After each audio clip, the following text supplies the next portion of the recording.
Gandhi's Passion: The Life and Legacy of Mahatma Gandhi by Stanley Wolpert.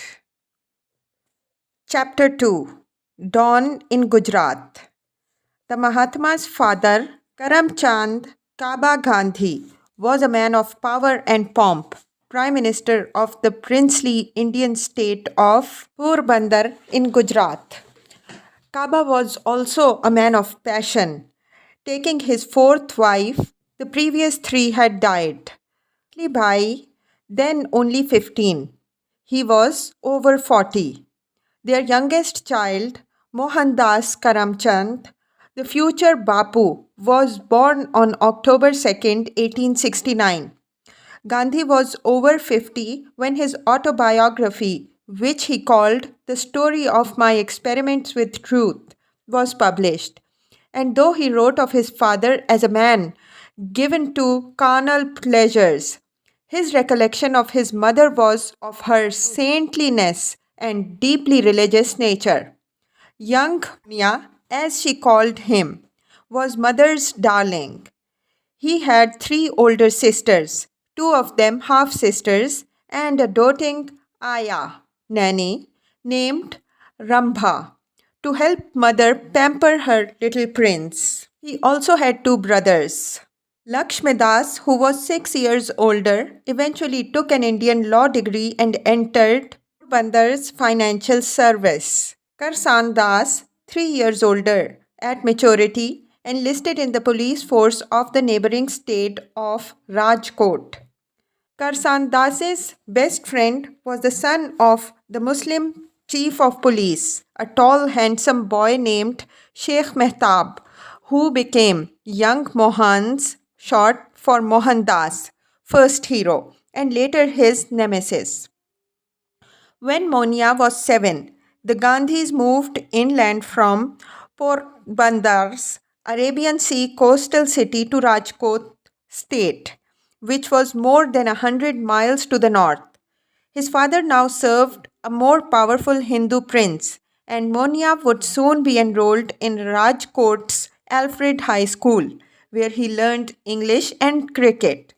He was also married that first year in high school at the age of 11 to a child bride chosen for him 5 years earlier by his parents. Vaishnava priests and astrologers. Kasturba, the daughter of wealthy Porbandar merchant Gokaldas Makanji, remained his mate for his life until she died 62 years later in the Aga Khan's old malaria infested Pune palace, where they were both incarcerated by the British for most of World War II. Merchants of Mudhwaniya Hindu castes to which the Gandhis belonged were famed for their wealth, frugality, shrewdness, business, and honesty. Gandhi's father and uncle had only three unmarried children left: Mohan, brother Sandas, and one male cousin. They decided to pool resources by holding all three weddings at the same time, under the same festive pandal in Porbandar. Less expense and greater kla, Gandhi noted. My father and my uncle were both old and they wanted to have the last best time of their lives. But racing back for the wedding from Rajkot in the royal coach, Kaba almost lost his life when the coach overturned, tossing him out onto sharp stones, breaking several bones and forcing him to remain seated and witness the grandly festive wedding through facial bandages. I was devoted to my parents, but no less was I devoted to the passions that flesh is heir to. Little did I dream that one day I should severely criticize my father for having married me as a child. And oh, that first night! Two innocent children, all unwittingly, hurled themselves into ocean of life. We were too nervous to face each other, too shy. We were the same age, but I took no time in assuming the authority of a husband. Spoiled from infancy by his adoring mother, sisters, and ayah, Gandhi naturally assumed that all women, including his young and equally willful bride, would obey his merest wish as regal command, doing exactly what he desired without hesitation or argument. Kasturba, however, proved more than a match for his male chauvinism, petulance, and egotism. Like him, she had been reared as a Vaishnava princess. Though she lacked formal education, she was braver than her young husband, who had never slept in the dark without nightmares, fearing attacks from demons, ghosts, or giant snakes. She could be just as stubborn and long suffering as he was. In some ways, especially concerning the rearing of children, she was much wiser and more compassionate. Mohan, with absolutely no reason, as he later admitted, was a jealous husband as well as a tyrannical one. Kasturba could not go anywhere without my permission. He went wherever he liked, and thanks mostly to his friend Mehtab, soon started indulging in strange and unsavory experiments. The Gandhis had always been strict vegetarians, as are all devout Hindus. Mohan's mother, however, was particularly strict about her diet, often undertaking prolonged as well as regular daily fasts in the more monastic Jain tradition, to which he personally was attracted. Gandhi's later use of fasting as a political weapon was one of his mother's legacies. In Mehtab's company, however, Mohan was not only one to eat meat but smoked purloined cigarettes or purchased them with coppers stolen from house servants. Kasturba warned him to stay away from Mehtab, but I was too proud to heed my wife's warning. For about a year, Gandhi surreptitiously enjoyed meat feasts specially prepared for them both by Sheikh Mehtab and the state's chief cook, in a secluded house to whose dining hall they had access. After those feasts, Mohan had no appetite, of course, for his mother's cooking, and when she anxiously asked why, he lied that something was wrong with my digestion. The lying troubled him more than the eating forbidden meat, so that he finally told his friend he could indulge in no more meat feasts. Mehtab also took him to a local brothel and prepaid for his guest and himself. I was saved by the skin of my teeth. God, in His infinite mercy, protected me. I sat near the woman on the bed, but I was tongue tied. She naturally lost patience with me and showed me the door, with abuses and insults. I then felt as though my manhood had been injured. He admits, however, that the carnal desire was there, thanking divine mercy for the escape. His adventures with his best friend may be viewed as little more than adolescent rebellion against the strictures of tradition. One of the reasons of my differences with my wife were undoubtedly the company of this friend Mehtab. Gandhi concluded in the chapter entitled Tragedy in his autobiography. I was both a devoted and a jealous husband, and this friend fanned the flame of my suspicions about my wife. I never could doubt his veracity, and I have never forgiven myself the violence of which I have been guilty in often having pained my wife by acting on his information. Gandhi gives no details of the angry confrontation with Kusturba or the clearly false accusations based on whatever Mehtab whispered insidiously into a jealous husband's ears. 2 decades and many pregnancies were, moreover, to pass before he finally resolved never to sleep with his wife again. Yet, significantly enough, he links that brahmacharya celibacy vow in his autobiography to the tragedy of his experiences with Mehtab. The canker of suspicion was rooted out only when I understood the glory of Brahmacharya and realized that the wife is not the husband's bond slave, but his companion, an equal partner in all his joys and sorrows, as free as the husband to choose her own path. Whenever I think of those dark days of doubt and suspicions, I am filled with loathing of my folly and my lustful cruelty, and I deplore my blind devotion to my friend. Despite Gandhi's retrospective loathing of the folly and cruelty of his negative identity, Sheikh Mehtab, their intimacy continued for decades. Gandhi even brought Mehtab to South Africa to live with him for a while, only to expel him from their Eden after catching him naked with a prostitute in his house.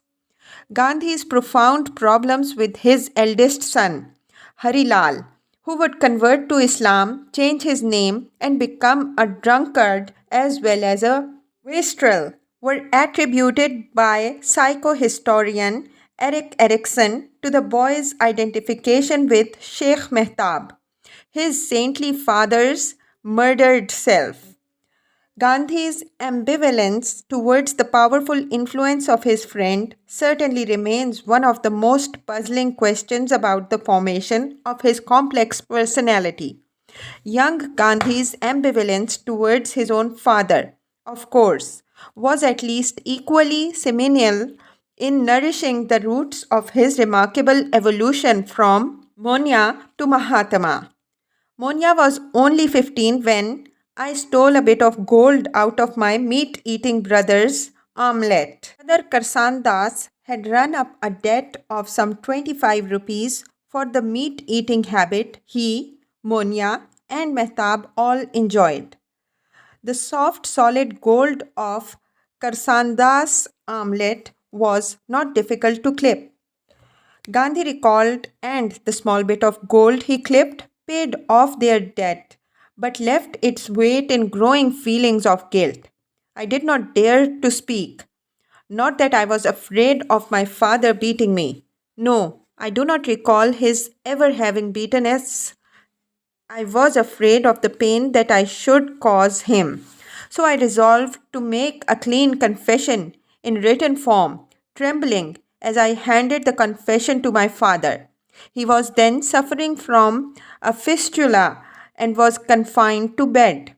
Kaba did not rebuke his son, but after reading the note, pearl drops of tears trickled down his cheeks, wetting the paper, which he tore up.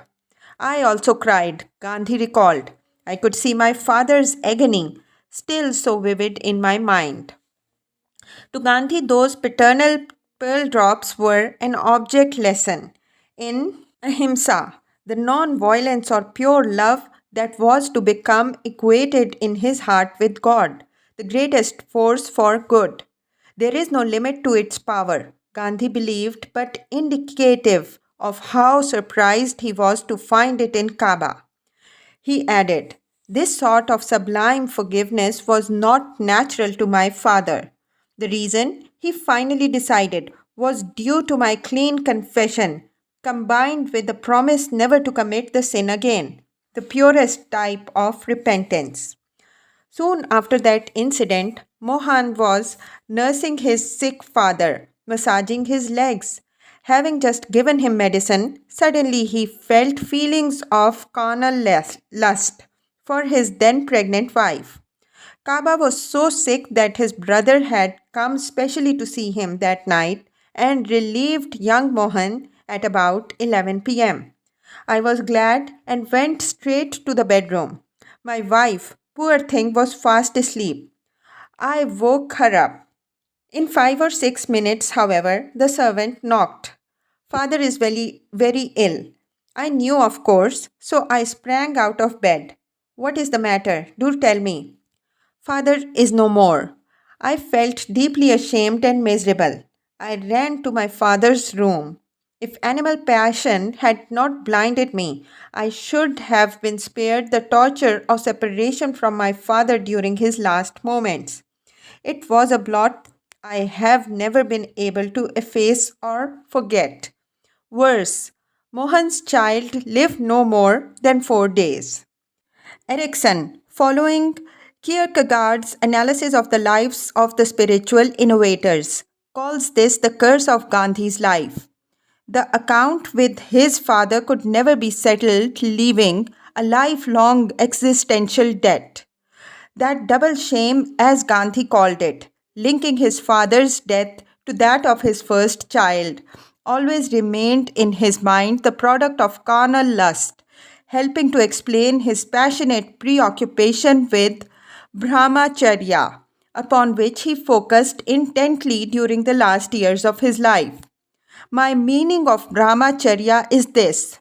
Gandhi wrote an anxious old disciple who inquired nervously about strange reports she'd heard of his behavior. One who never has lustful intention, who, by constant attendance upon God, has become capable of laying naked with naked women, however beautiful they may be, without being in any manner whatsoever sexually excited. Such a person should be incapable of lying, anger, and incapable of intending doing harm to a single man or woman, free from anger and malice and detached. Mohan was 18 when he finished high school in 1887. 2 years after the birth in Bombay of the Indian National Congress, he was destined to lead and revolutionize. To take his matriculation examination, the young man had to travel from little Rajkot state to Ahmedabad, British India's Gujarati capital city. Ahmedabad had more than 100,000 people, most of them Hindus. Even so, it was a far cry from its heyday of great Mughal power in the 17th century, when 500,000 Muslim soldiers and Hindu merchants lived there. To the young graduate, reared between tiny Poorbandar's port of fewer than 15,000 and Rajkot's slightly larger provincial princely capital, Ahmedabad was the busiest, most exciting city he'd ever seen. Its marble palaces, regal homes of Gujarati and Marwari merchants, purchased with profits from the opium trade and sales of gold, jewels, silks, and saffron, were rivaled only by the multi storied British bungalows surrounded by lush gardens, through whose high gates rolled homes bearing Akka Sahibs in pith helmets and their flower decked maims supporting long white gloves. He had never seen so many people. Among them were elegant, long coated, stiff turbaned Parsis, bearded Jews, and white collared Christian missionaries, mingling with India's wealthy cloth merchants and people dressed as simply as himself. Camels hauled bulging bales of cotton, and rickshaw coolies dragged ladies in silk saris. He had come here alone and was so enchanted by this first sight of multifaceted Ahmedabad that years later he would choose one of the suburbs along its river, Sabarmati, as the venue of his first Indian ashram soon after he returned from South Africa. I had a predilection for Ahmedabad. Being a Gujarati, I thought I should be able to render the greatest service to the country through the Gujarati language. And as Ahmedabad was the capital of Gujarat, monetary help from its wealthy citizens would be more available here. After high school, Gandhi felt obliged to go to college to prepare to succeed his father as premier advisor to one of Gujarat's princes. He personally would have preferred to study medicine. His experience nursing his sick father, despite its traumatic end, appealed strongly to his ardent desire to serve the ill and disabled, a passion he never lost. But when he told his oldest brother of his professional preference, lawyer Lakshmidas, interrupted me. Father never liked it. He said that we, Vaishnavas, should have nothing to do with dissection of dead bodies. Father intended you for the bar. Their senior family advisor, a shrewd and learned Rashtriyan Brahman named Mauji Dev Joshi, added his weight in favor of legal studies.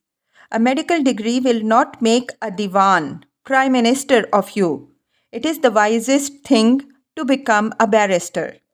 Becoming a barrister, however, meant going to London, where no member of his family had ever gone. I began building castles in the air, Gandhi recalled, excited by the very prospect. If Ahmedabad was almost like London compared to Bandar, what on earth could real London be like?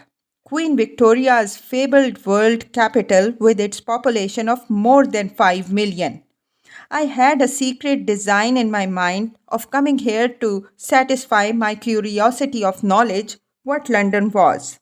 Gandhi confessed in the first line of his London diary, written soon after he'd arrived.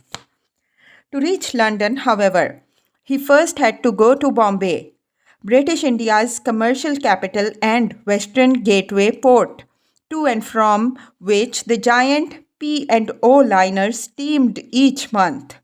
London via Southampton was less than a month from Bombay, but only overseas, called Black Waters, forbidden to be crossed by any devout Hindu fearing loss of caste from distant pollution.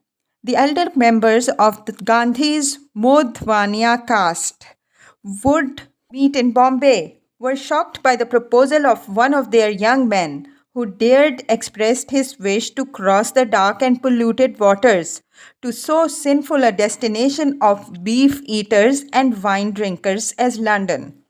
They threatened to ostracize him from the community if he dared to disobey their strict prohibition. Neither Gandhi nor his brothers feared such ancient superstitions, however, and knew that the worst caste councils could do during this era of British rule was to demand acts of prayerful penance or impose limited fines upon disobedient members of their community. Gandhi's mother was worried more about the potential danger of such a journey to her darling son's health than to his soul, for someone had told her that young men got lost in England. Someone else had said that they took to meat and liquor. Perhaps she had a premonition that she would not live to welcome her son home. Yet she knew how excited, how eager he was to explore the world, venturing to see for himself what London, embodying all the pomp, power, and glory, as well the danger and challenge of British Empire, really was. So she consulted her trusted saintly Jain adviser, Becharji Swami, who assured her, I shall get the boy solemnly to take 3 vows, and then he can be allowed to go.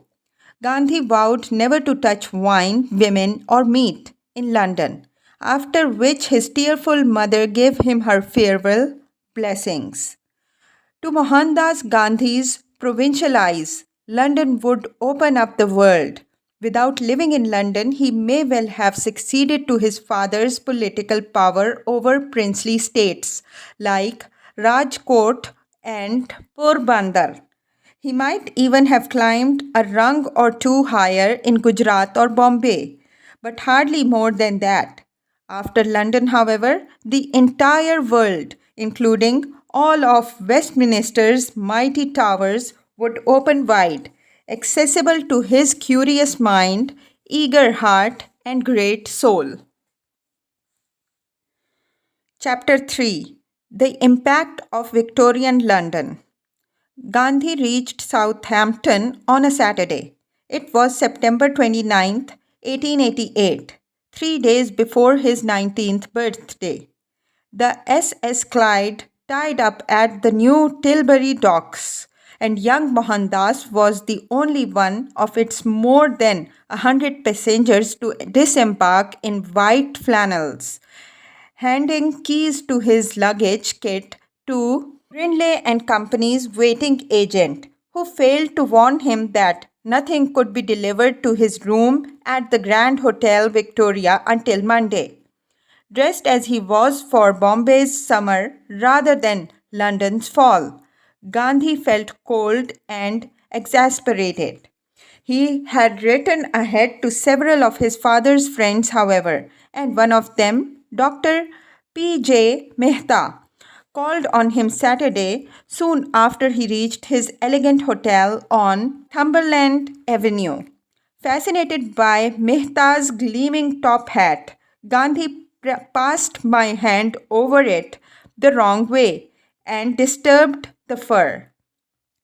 Mehta angrily took his hat away, cautioning the new arrival never to touch other people's things in England and never to ask personal questions as we usually do in India. That was my first lesson in European etiquette. Gandhi soon learned many more. He was dazzled by London's elevators and electric lights and shocked at the cost of its comforts. He very quickly moved out of his grand room when he learned its exorbitant price. Mehta located cheaper accommodations for him in Richmond at a friend's place, and finding suitable food remained a serious problem for the avowed vegetarian. Except for fairly filling breakfast oatmeal, I always starved, Gandhi recalled. He had resolved never to break his vows and repeated Lord Rama's name whenever pangs of hunger or well meaning Indian friends tempted him with a rib of beef or a steak. His ayah, Rambha, had taught him the refuge of reciting Rama's name, Rama Nama. The last word Gandhi would utter after he was shot would be Ram. After suffering hunger for a month in Richmond, Gandhi moved to an Anglo Indian's house at 20 Barons Court Road in West Kensington. The landlady was a widow. I told her about my vow. Here, too, I practically had to starve. The widow had two daughters who kindly offered their shy young boarder an extra slice or two of bread, but his autobiography makes no further reference to either girl. Gandhi had not yet begun his studies. He did, however, quickly became addicted to London's newspapers. His favorites were the Daily News and Telegraph, and liberal John Morley's Pall Mall Gazette.